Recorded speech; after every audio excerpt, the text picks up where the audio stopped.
Hi, Natural You listeners. Today I have a very special guest. His name is Muji Zia, and I met him a few weeks back in the middle of September at a festival called the All Things Fungi Festival. And I was on my own. It was the first time I'd been to a festival like this, and I saw a guy on the speaking, and I hadn't really planned my itinerary, but I thought, oh, that sounds kind of interesting.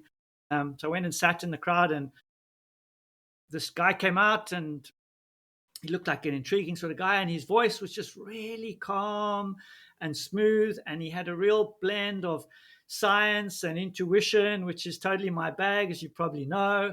And he really impressed me, not only with his knowledge and the subject matter, but also his manner. There was one guy in the audience who sort of about halfway through interjected and had this question which was totally not related, in my opinion, to the subject matter, and he wanted some information from Muji. And the way that he handled it, and he just answered that guy's question in a very patient way, and that really impressed me. And so afterwards, I went and said hi, and then I went to find him at his stall. He was selling some wonderful tonic, some cola tonic, and this amazing chai, these teas that he made. And so we started chatting a bit more, and that's when I realized I wanted to get him on the Natural You podcast. So welcome, Muji. Thank you, Tim. Thank you. How lovely to hear that introduction. Cool, man. And I just wanted to tell the listeners a little bit about you. So I'm just going to kind of read off your bio from your website, which is forestmedicine.org. Muji completed his BSc and MSc in pharmacy at the University of Bath in the UK. He then went on to do an MSc in forest ecology and sustainable management from the Swedish University of Agricultural Sciences. He's currently an associate member of the Institute of Chartered Foresters. He's also a member of the Royal Forestry Society, British Ecological Society, and British Mycology Society. So he has these broad interests in pharmacology and pharmacy, and then also how that interrelates with ecology. And so I'm really fascinated by it because I also have this sort of science bent and interested in holistic thinking. So Muji, tell us how your a little bit about your journey, how you got into pharmacy, and then how that led into the sort of more ecology side. Yeah, for sure, Tim. Thank you. Thank you for the introduction. So yeah, as it says on my website, that I studied pharmacy at the University of Bath, and I really enjoyed my studies. I liked it a lot. I learned a lot. There's a lot of medicinal chemistry, clinical medicine, clinical pharmacy, and Bath, such a beautiful place as well. So I finished that, and graduated. That must be like, yeah, well, it's a long time ago. After that, I started to practice, and I was not so interested in practicing pharmacy, not in the community setting. So I stopped and went to go and learn about, well, growing food and then growing medicines in the UK. And then I decided to go and apprentice as a medical herbalist in the US. So I went to go and apprentice with a really wonderful teacher. Her name is Susanna Raven in New York, Albany. So I did that. I came back, apprenticed with some other herbalists here, started practicing, and then started growing professionally medicinal plants for Trill Farm down in Devon. And then after that, set up and started growing medicinal plants myself, and then using more of a forest garden model for growing them. So not necessarily in rows, which I was used to doing, but then trying to understand the interaction between plants and wondering what that does for the medicinal activity of the plants, and also to create a more ecologically harmonious and ecologically balanced agricultural system. So I'm growing medicinal plants, but not necessarily in rows. So shifting more towards a forest model rather than an agricultural model. So I did that in Hungary. And I was also doing parts of that in the US. And then I set up a forest garden, which I can share a little bit about that.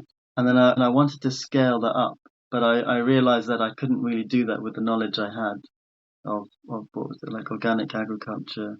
I did Martin Crawford's forest garden course, at the Dartington estate. He's a brilliant, brilliant man. And then I decided that what I really would like to do is really to understand how forests work, how do they interact with each other, how those different species interact. What does it mean if a forest is healthy?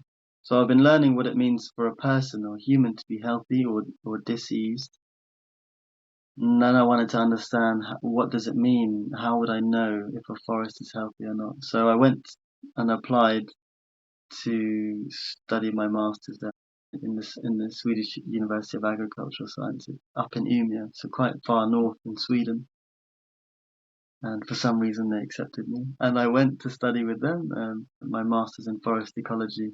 And I did learn. I mean, there's so much to learn, but I learned a lot about what keeps forests. What does it mean for a forest to be healthy, look healthy, um, and to understand and speak the language of an ecologist. I think it's incredibly valuable. It's incredibly valuable.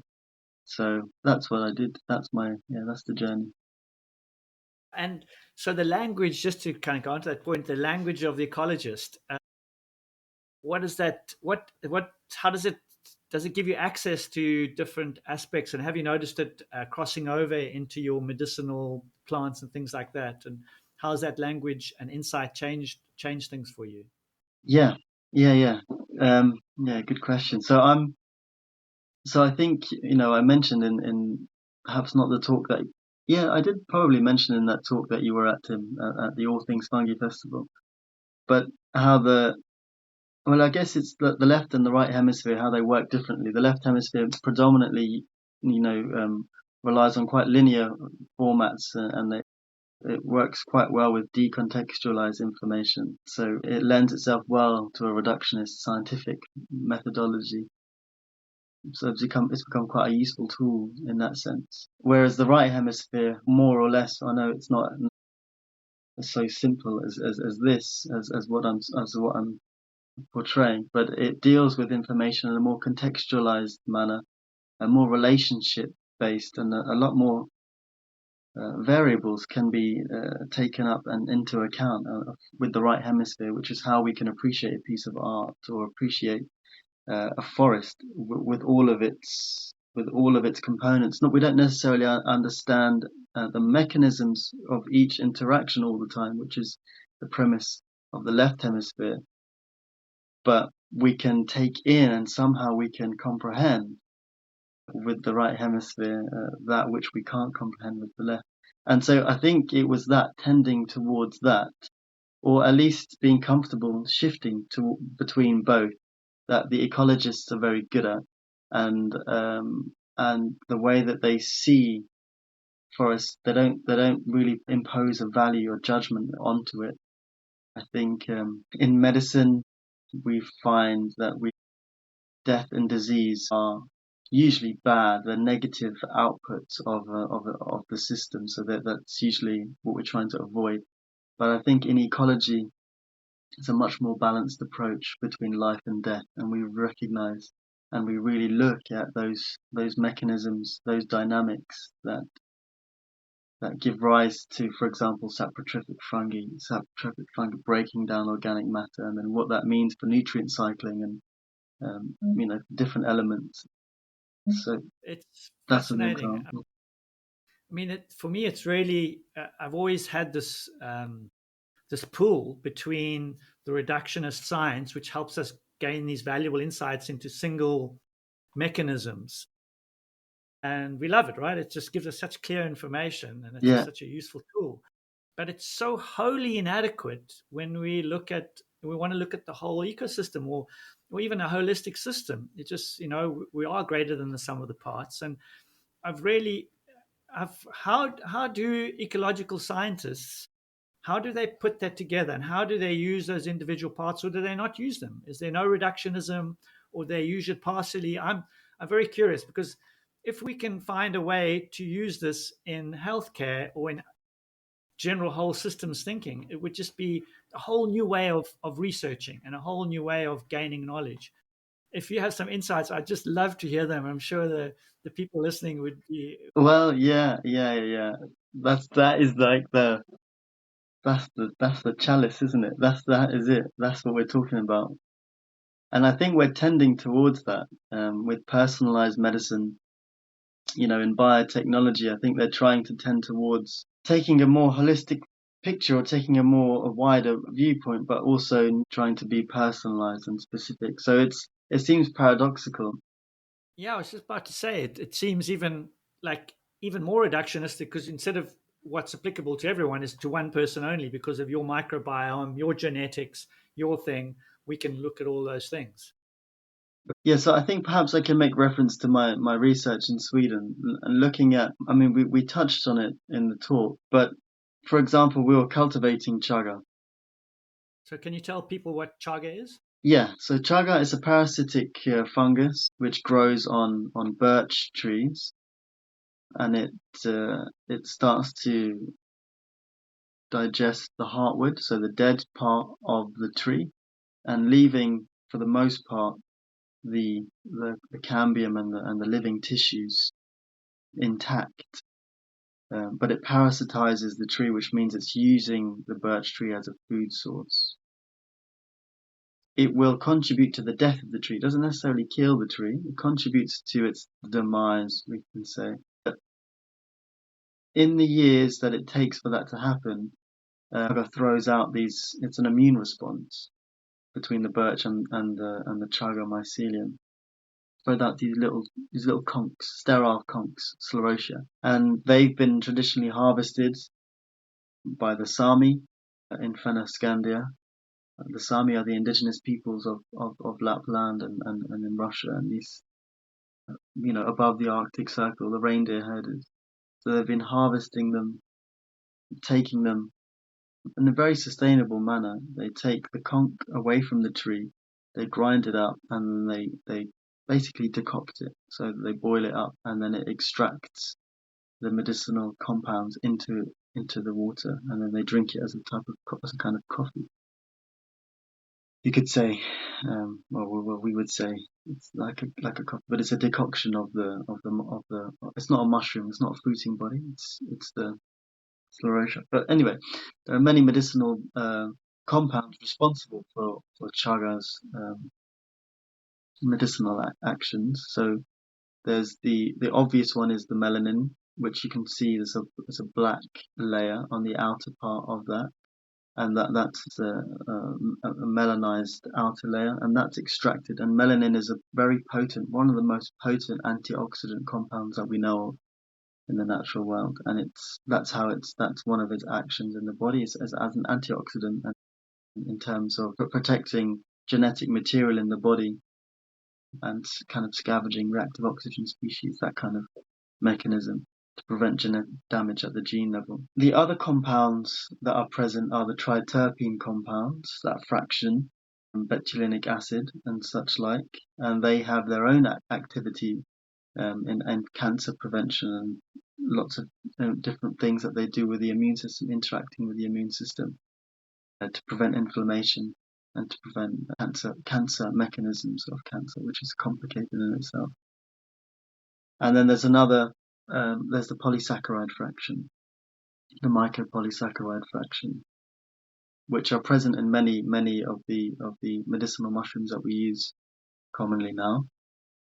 So that's also present. So what we were researching in Sweden was the fastest growing strain, because we know that it takes a long time to grow chaga. So we wanted to find the fastest growing strain because that was the kind of bottleneck in chaga cultivation. And foresters were not really keen to take it up because it takes so long. So we wanted to find the fastest growing strain. But in doing so, and as I mentioned in the talk, it may be that we compromise the production of secondary metabolites, which are responsible for the medicinal activity. So by encouraging and prioritizing primary metabolism, which we would see in faster growth, that we may compromise secondary metabolite production. So It's not. I So it's not as proposed that strong. we Not as strong medicinally if it grows fast. say again.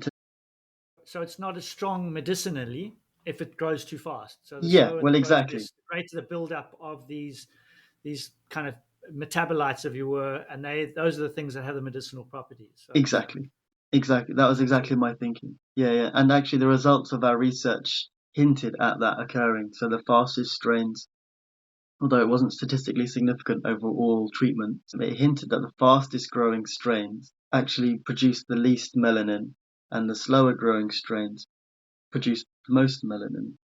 But it was not. It was quite inconsistent, and we needed a bigger study to really prove that. Yeah, kind of irrefutably prove it. But I think that's definitely the next steps.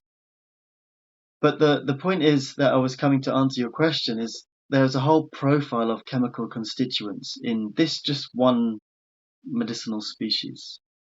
There's a whole profile of, so firstly, we're trying to understand what the actions of each of those are in the body. Then we're trying to understand the interactions of them in the body, and then we're trying to understand which therapeutic aims are achievable. So, for example, somebody has intense inflammation. Okay, so which compounds from this one species would be the most suitable, and then how would we extract that and deliver that? Somebody has a propensity towards cancer or a particular type of cancer. Okay, with this one species, which compounds would be the most appropriate for this particular condition? So, just in one species, what I mean is there's a whole profile of constituents which we know somewhat. We know some of them, and we know some of their actions in the body. We do know that, but we don't really know how they interact with each other, and we don't really know. Um, for example, if we're growing chaga at this latitude in this way, what the quality of the chaga would come out as. And that's true for all medicinal species and all medicinal plants. We don't really know unless we do very intense chemical analysis for each sample. We don't know what we're getting. So that gives rise to the pharmaceutical model of taking one constituent. We know that constituent, we know the purity of it, and then we know the quantity of it.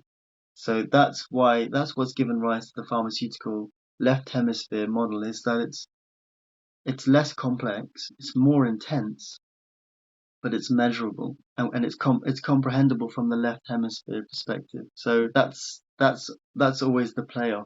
That's always the dynamic.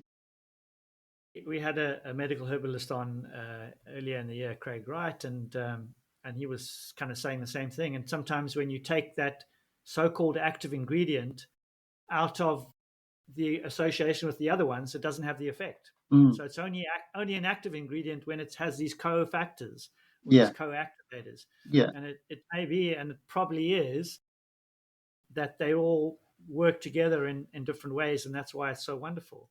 yeah. Absolutely, absolutely, and in ways that we probably wouldn't be able to predict. And there's a lot of side effects may be curtailed by the fact that other constituents are present. For example, tannins would be present that might protect the gut lining from a salicylate, for example, or lots of different mechanisms. So nature packages it together for us to, in that way. Yeah, And experience has taught us that they work together, yeah, and yeah, it yeah, yeah, really has. So that's fascinating. So so you've got the kind of whole within the chaga, you've got all the kind of co-elements that give rise to these each individual. You've got the terpenes and the melanin and the polysaccharides, and they all have their own individual effects, but together they probably have a even greater effect. yeah, And trying to absolutely. piece those together. So, do we, it's kind of, do we have to spend time, money, and effort to isolate those, or we can just say, hang on, this as an individual thing, let's just use that, Yeah, and it just seems much more like, hey, we know it, let's do it. Do we have to pull out all of those micro ingredients to find that specific super molecule, that magic bullet? yeah.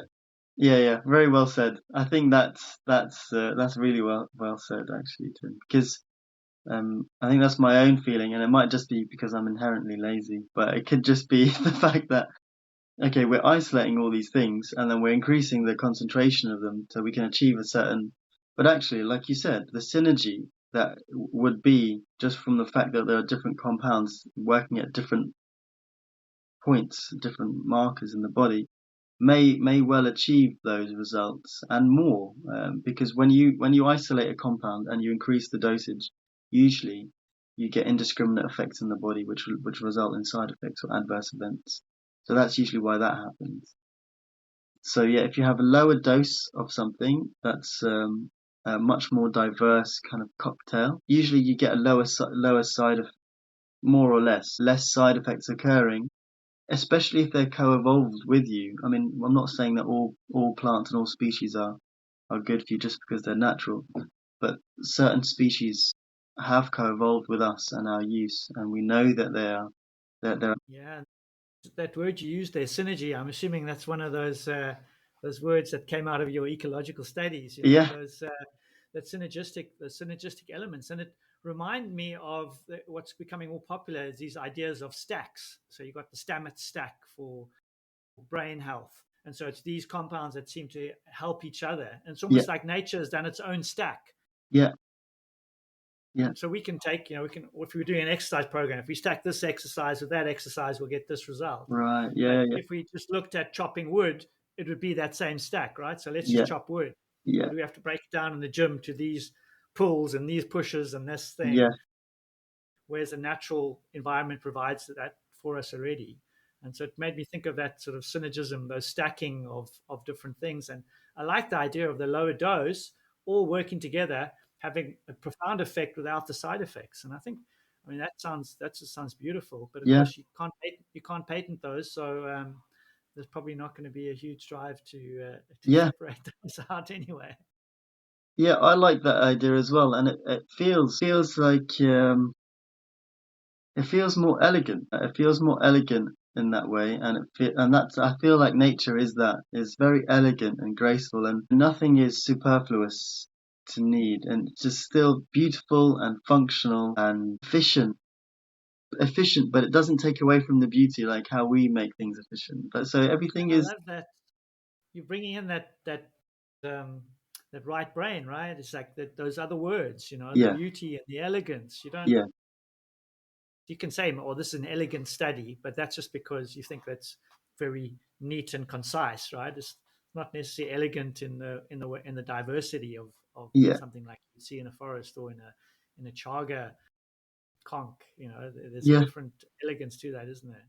I couldn't hear the last thing you said, Tim. Just the I last said sentence. there's the synergy and the elegance is in the complexity and the Yes. interconnectedness, rather than something that's very well structured. Like we might say it's an elegant study, but it's just very well structured with what they mean. It's not Yeah. truly elegant Yeah. Yeah.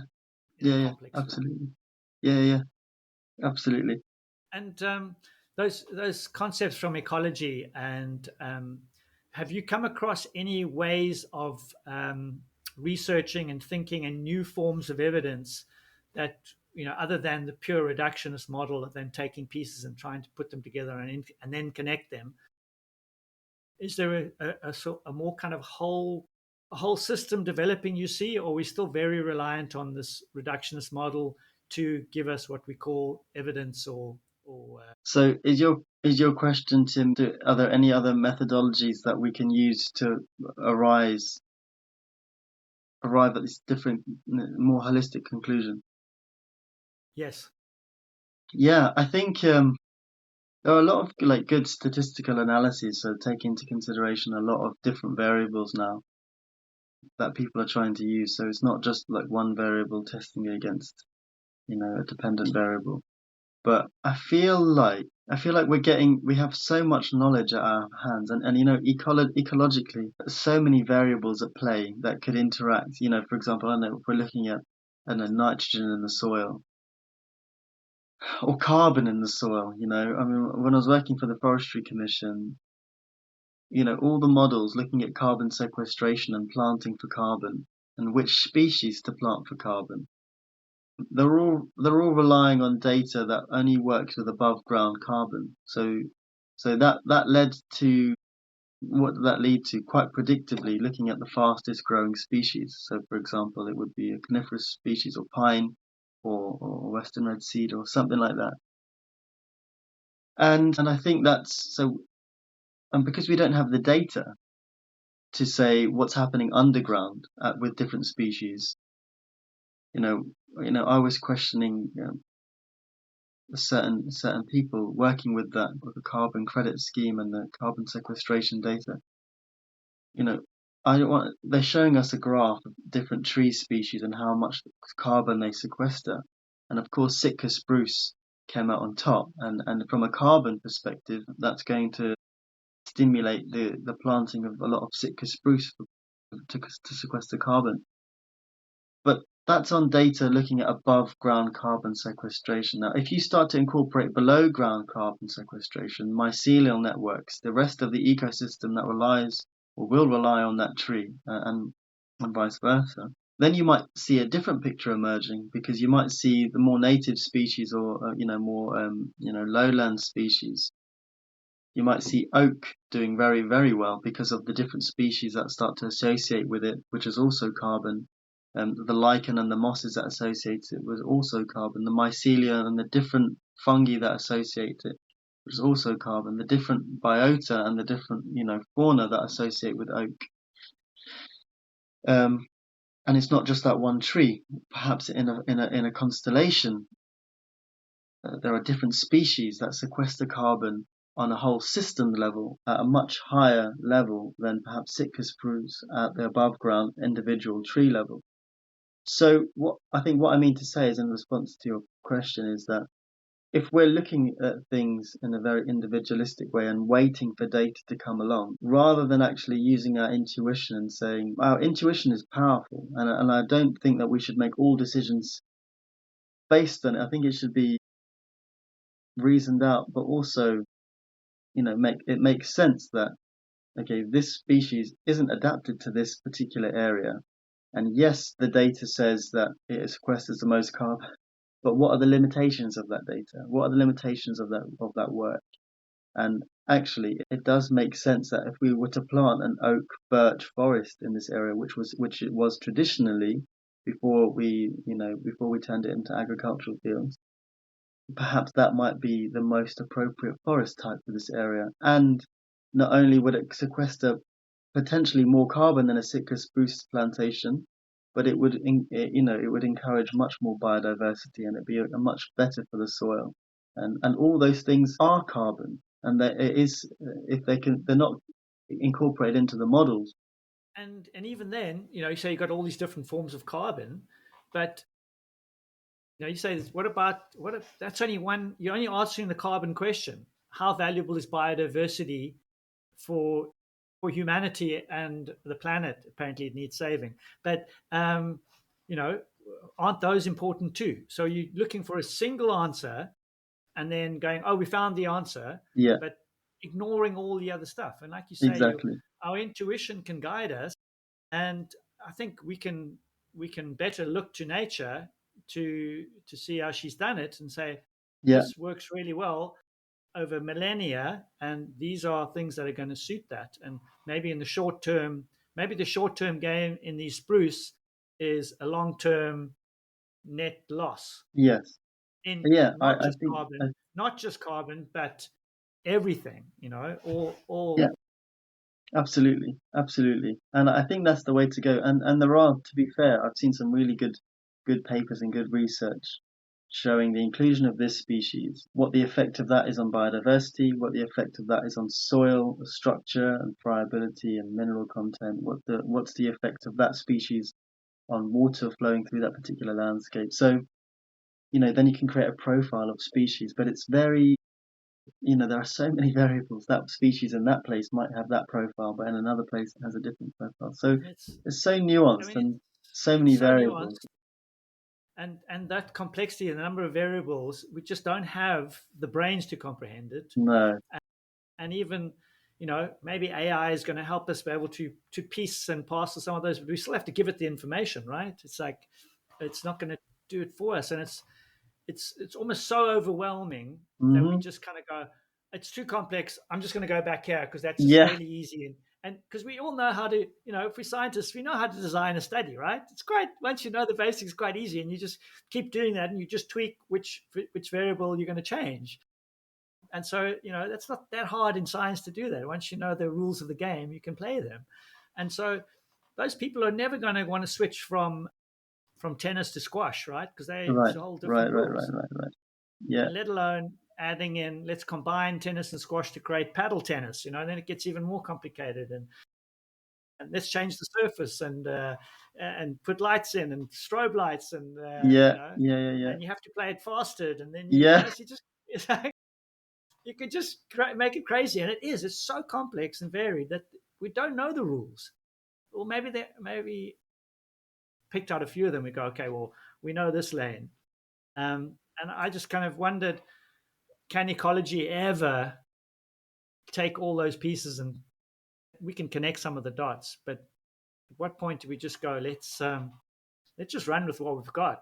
Yes, it's a big task. I mean, but we see the same thing playing out in medicine. I mean, if you look at medicine and how the human body is compartmentalized into different disciplines and specialisms, it is again, as you said, Tim, it's just so overwhelming that each specialist realizes that it's not possible for them to understand it in its entirety. So they just focus on their own department and specialism, and in that sense, I guess it furthers the divide. Although we go deeper, into each person goes deeper, each practitioner goes deeper into their aspect. It furthers the divide.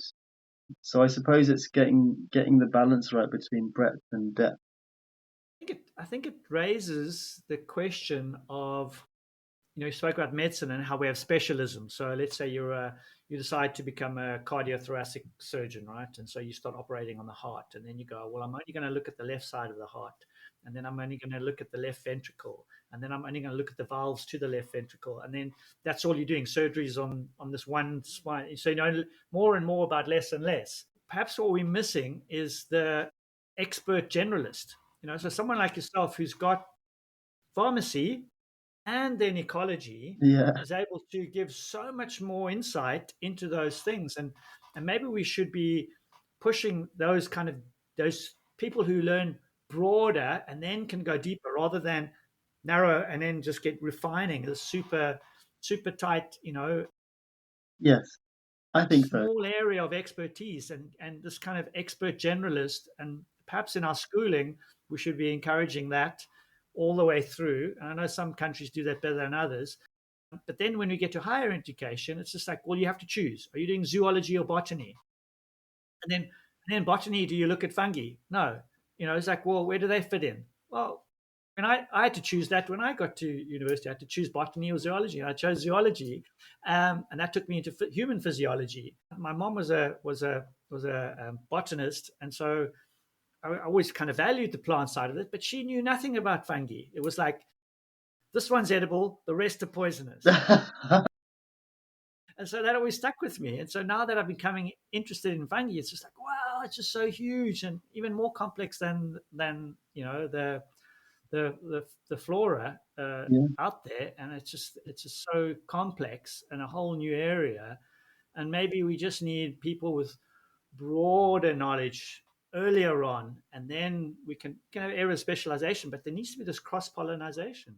yeah, I couldn't agree more with that, Tim. I think, we go back to the Renaissance, or we go back to like the Arab Golden Ages or the European Renaissance. We see polymaths quite frequently arising. Well, obviously we don't really know how frequent they were, but it seems that was more of a thing, to have polymaths arise, and they have mastery over multiple disciplines. And that's because, and I think it's a shifting. Now we might go into a little bit more philosophical, esoteric shift, but I think what happens, if I can say it, what happens slowly over time, it seems like a concretizing of the material world, and that when we introduce more and more technologies, for example, writing or letters, numbers, these are types of technology, and now we have even more advanced technology. It lends itself to a further and further abstraction, which is the realms of the left hemisphere, and the right hemisphere is not able to keep up with that level of abstraction, so it becomes kind of atrophied, less visited, and we can no longer exercise that way of dealing with information or dealing with our lived experience in a very open, broad, as you mentioned, and still yet very interactive way. We struggle to do that because we're so often dealing with abstractions, even in the virtual sense, and even in with our books and our these kind of things. We're so often dealing with abstractions of things that represent a reality, but it is not actually that reality. So we're struggling to relate, and that translates into our relationship with the living world.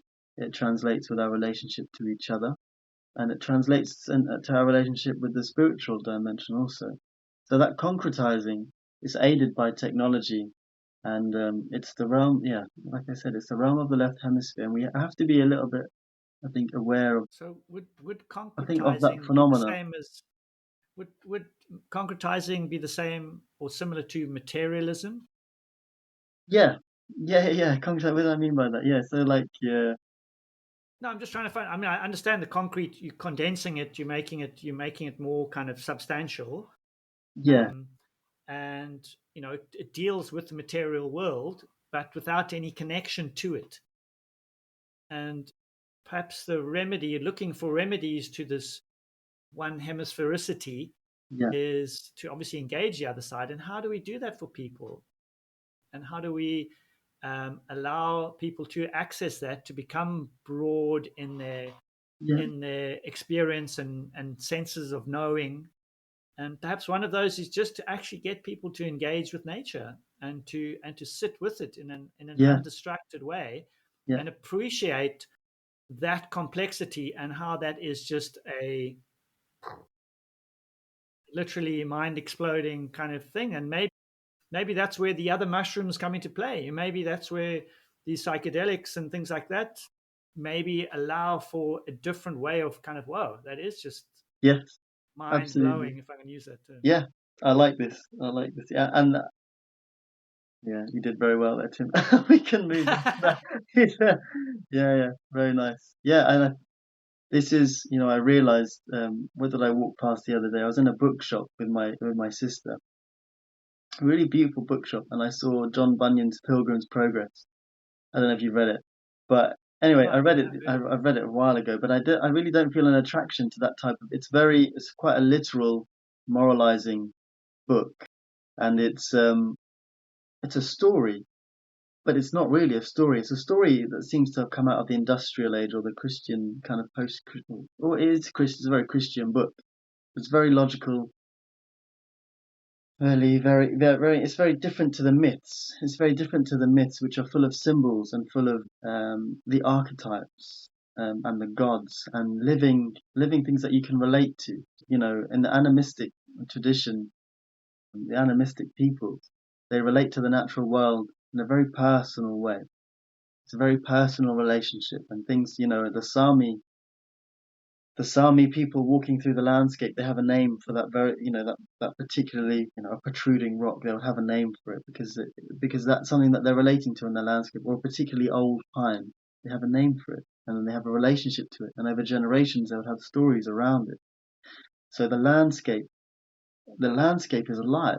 The landscape it's a very real interaction with other living organisms. So maybe That's a I love that. story.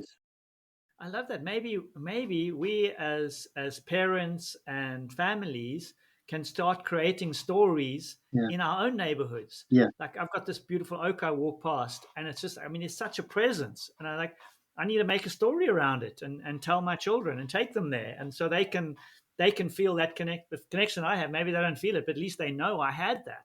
yeah. And so maybe Absolutely, we can start creating more stories for ourselves in our communities, and that absolutely. brings more meaning and connection.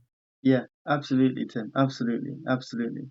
That is actually an incredible amount of healing. I feel would come out of this if we could, if To we could. connect us in a more, that's really, I'm so grateful for this conversation, because that's really crystallized something for me, and something that others can do too, with their friends and families.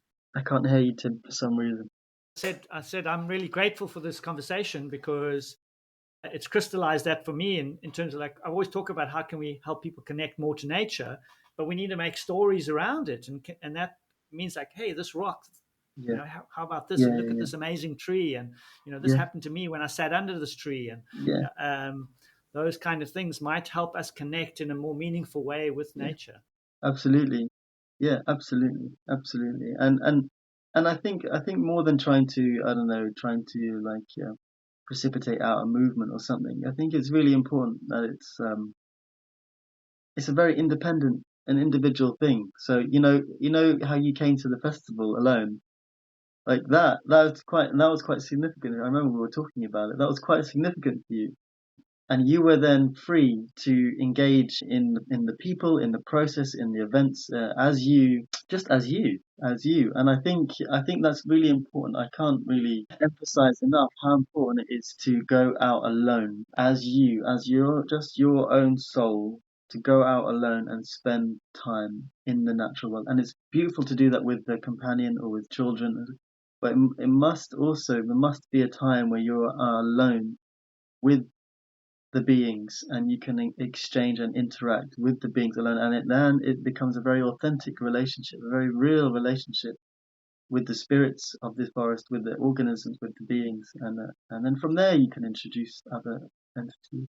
Man, I love it. It's so great because that just speaks to something I've been working on, which is to help people do, let's call it a nature immersion, a solo nature immersion, and so many people are afraid of doing that, being on their own, particularly women feeling afraid in out in nature or just being on their own in an unknown space. So creating a little template for them, like this is what you can take, and let's not, maybe you can just go for a little, like a whole day's picnic on your own, and leave your phone on silent, and voice, and then just maybe, so I've got this idea in my mind, and I'm probably going to do a little podcast on it just to introduce ways of doing that, and then building it up to spending an overnight, and Yeah, maybe including some fasting with that or something else, that's and it. just kind of That's it. so progressive ways of getting us more in tune. So thank you for bringing that out. Ah, beautiful, man. Muji, it's been absolutely wonderful having you on, and I know we're going to have some more chats. But before we go, I just want to tell the listeners about some of the products that you make, because this is our plug for you. And at the festival I went to, Muji had this amazing tonic, this cola tonic that he made himself, and it is absolutely brilliant. And he also makes these fantastic medicinal teas. So, Muji, if you can just tell us a little bit about those and where they can source them, and then I'll also put everything in the show notes so that people can just click on the link. Perfect. Thank you, Tim. Yeah, thank you for mentioning it. So yeah, at the festival, we had chai. So we're hand blending chai to a formula that I made a couple of years ago now. And it's really good. It's a really good chai. It's got, I think, 7 or 8 different spices in it, and we blend it ourselves, prepare it ourselves, and then seal it. And it's available on the website, if you want to buy that. The cola tonic is a really exciting product. So the cola tonic is a multi-layered tonic. It's an extract. You can buy it as a syrup, as an extracted syrup. So it's an elixir basically, which is what, yeah, it's like a sweetened herbal extract. And it contains cola nut, which has caffeine and related compounds to caffeine, calatidine, and other stimulant compounds. But it's quite gently stimulating, not like coffee, but it does contain stimulant compounds. Just be aware of that. Underneath that, so if you have coffee every day, people have coffee every day, it will start to fatigue you and because you're basically stimulating the sympathetic nervous system, and you're increasing certain hormones, stress hormones, and they have metabolic consequences. So you're really, someone mentioned it at the festival, you're stealing from the future with coffee, and it's really true. Well, with caffeine you are, but with the cola nut it's a bit different. So it's a little bit more balanced, and then, like I said, it's not such a high dose of any one particular compound. It's a little bit easier on the body. But in any case, we've added ashwagandha as another layer. So ashwagandha as a medicinal root from India. So the kola nut is from Africa. This ashwagandha is from India. It's a root of a plant, and it's used to increase tolerance to stress. So we know in studies it's shown in increased tolerance to aerobic stress and recovery time after aerobic exercise. And we also know that it regulates the cortisol on the HPA axis, so the hypopituitary and the hypothalamus and adrenal gland axis, where we know, yeah, where we know when we're in a stress response, that axis is stimulated. Yeah, so I won't say more about that, but that's ashwagandha. Then the mushrooms in there is reishi, shiitake, maitake, cordyceps, lion's mane, chaga, and that layer is to encourage the immune system. It's also acting as an adaptogenic action similar to ashwagandha. So those three layers are working. So if you're taking something stimulant, you're also adding and benefiting your body in the long term. So if you're taking it every day, you've basically changed a habit, quite a harmful habit of intaking caffeine into actually a tonic, which you take and you improve your system. I'm training every day, and I use it to help me to go, but also I know that I'm imbibing certain medicinal plants and fungi that are going to be helping me in the long term. So that's the Cola Fantastic. tonic, and it tastes pretty good. It tastes really nice. It tastes really nice. I love it. I think it's Thank you, Tim. brilliant. I don't drink Coke, but it gives me that memory of Coke and that nice part of the Coke taste, and with all these amazing things in Yeah, it. So I'm a big fan. So we can get that at forestmedicine.org.uk. That's the website, and as I said, I'll have that in the show notes. thanks, So go Tim. and click on that and order yourself a couple of bottles. Perfect. Thanks, Hey, Tim. thanks very much. Thanks everyone for listening. If you've got any questions, I'll put Muji's email in the show notes too, so you can fire them off at him. If you've got any questions for me or any suggestions, I'd really appreciate those. Thanks so much, guys. Cheers. Thanks, Tim.